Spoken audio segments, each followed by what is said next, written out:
all asleep, all dead. Here, why do you Father? Do you think we have no ears? You deserve to have none, you young mates. The court company of the Warrington coach have been stood in the hall this hour and nobody to lead them to their chambers. And let them wait, Father. There's neither red coat in the coach nor footman behind it. But they threaten to go to another inn tonight. That they dare not, for fear the coachman should overturn them by tomorrow. Oh.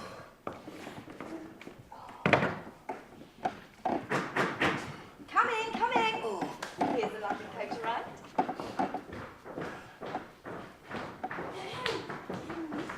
Welcome, ladies.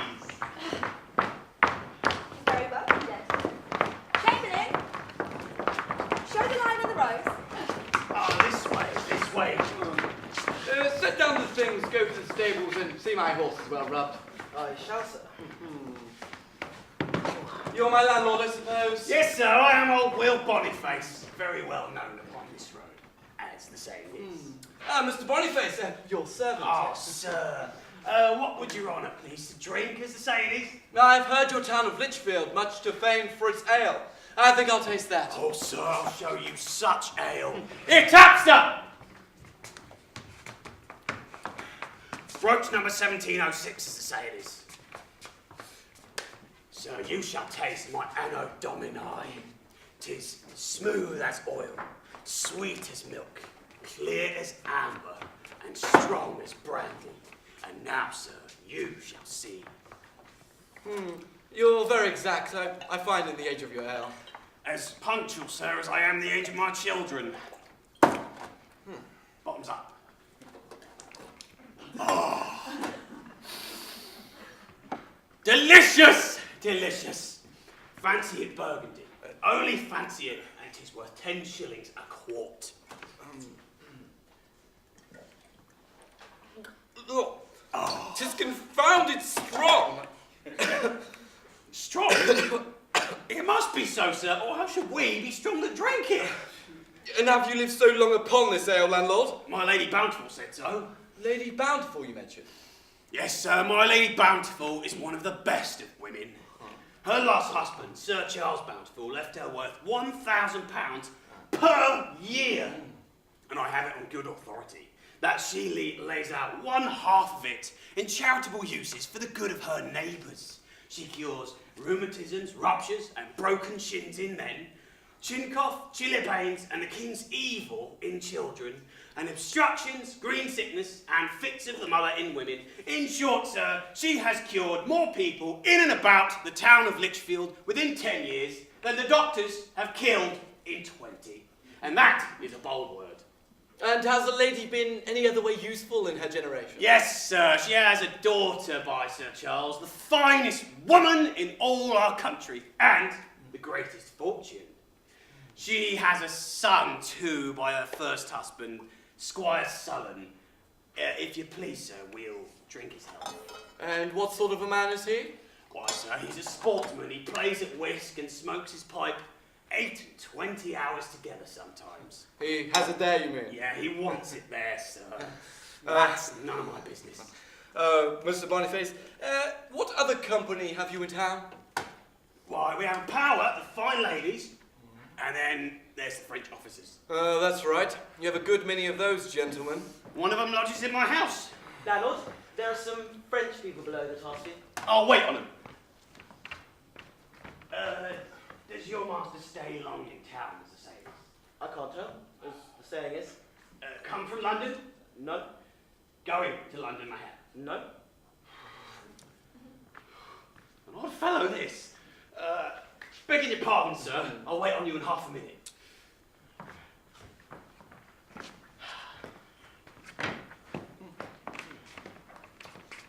The coast is clear, I see. And now, my dear Archer, welcome to Lichfield. I thank thee, my dear brother in iniquity. Iniquity. Prithee leave canting. You need not change your style with your dress. Don't mistake me, Emil, for this is still my matin. There is no scandal like rags, nor any crime as shameful as poverty. Upon which topic we proceed, I think luckily hitherto, would not any man swear that I am a man of quality, and that you, my servant, if that our intrinsic value were known. Come. We are men of intrinsic value, who strike our fortunes out of ourselves, whose worth is independent of accidents in life. We have heads to get money and hearts to spend it. As to pure hearts, I grant thee, there are as willing tits as with any within 20 degrees.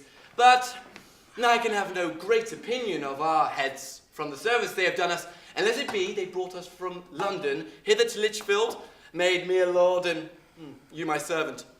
That's more than you can expect already. But what money have we left? But £200. Well, we've got our horses, our clothes, and our rings. We have good fortunes now for moderate people. And let me tell you, with this fortune and this experience that we are now masters of, is a better state than the 10 we have spent. Our friends indeed began to suspect our pockets were low, but we came off with flying colours, showed no signs of want either in word or deed. Aye, and our going to Brussels was a good pretence enough for our sudden disappearing. Our friends imagined we went to volunteering. Why, faith, if this prospect fails, it must even come to that I am venturing for one of the hundreds. But if all should fail, we'll reserve it to some other to carry us to some counterscarp, where we may die as we lived in a blaze. But you're such an amorous puppy, I'm afraid you'll spoil the sport. Though the whining part be out of town, 'tis still in force with the country ladies. And let me tell you, Frank, the fool in that passion shall outdo the knave at any time. Well, you command for the day, so I submit. Then at Nottingham you know I am to be master. And at Lincoln I again? Yes, then at Norwich I will mount. Which I think if we fail there, we'll embark for Holland. And again, if we fail there, we'll adieu Venus and welcome Mars. A match. What would your worship please to have for supper? What have you got? Sir, we have a fine piece of beef in the pot and a pig at the fire. Have you any fish or wildfowl? As for fish, truly, sir, we are an inland town and indifferently provided with fish. That's the truth on it. And then for wildfowl, we have a delicate couple of rabbits. Get me the rabbits fricasseed. Fricasseed, large, sir, they'll eat much better smothered with onions. Damn your onions. Sirrah, well, landlord, what you please. But hold, I have a small charge of money, and your house is so full of strangers that I believe it may be safer in your custody than mine. For when this fellow gets drunk, he tends to nothing. Here, sirrah, reach me the strong box. I will. This will give us a reputation. Here, landlord, the locks are sealed down both for your security and mine. It holds somewhat above £200. But one thing I must pray above the rest, that you would give this man none of your anno domini, as you call it, for he tends to nothing. Here, sirrah, you light me to my chamber.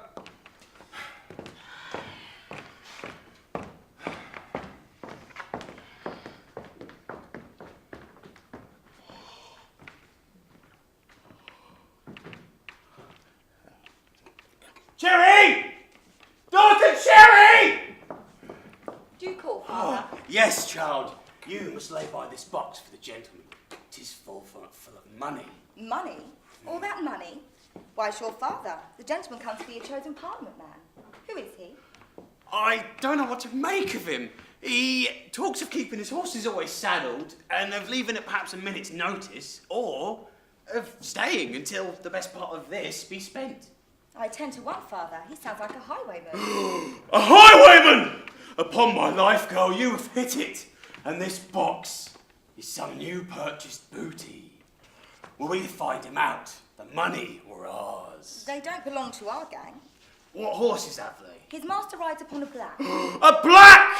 10 to 1, the man upon a black mare. And since they don't belong to our fraternity, we may betray them with a safe conscience. Look ye, child, we must go cunningly to work. Proofs we must have. The gentleman's servant loves drink.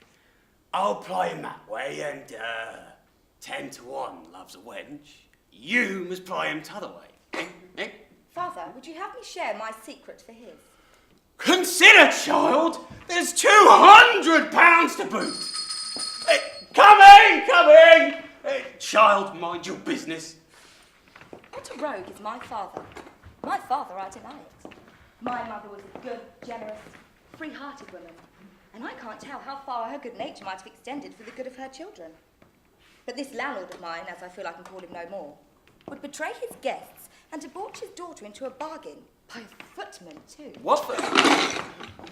Pray, mistress is so happy to be the subject of your contemplation. Whoever he is, friend, he'll be a little better for it.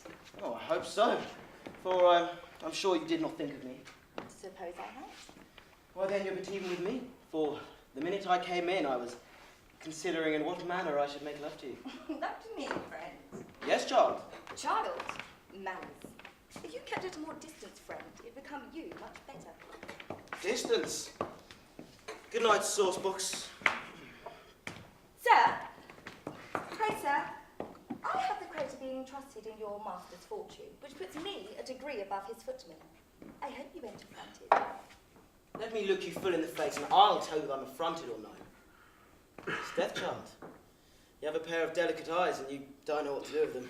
Why, sir, don't I see everybody? Why, yes, but if any woman had them, she'd kill everybody. Prithee, instruct me, I would fain make love to you, but I don't know what to say. Why, sir, have you never made love to anybody before? Well, never to a woman of your figure, I can assure you. Sir, sing me a song. Eh, my dear? Take it while it's warm. What is your name? My name? Gad, I've forgotten it. Oh, Martin. And where were you born? St. Martin's Parish. And who was your father? St. Martin's Parish. Well, friend, good night. Well, I hope not. You may depend upon it. Upon what? That you're very impudent. That you're very handsome. That you're a footman. That you're an angel. I shall be rude. So shall I. Let go of my hand. Kiss me?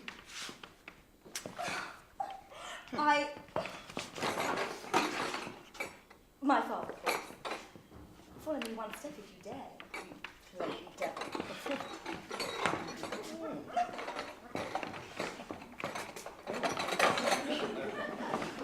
A fair challenge by this light.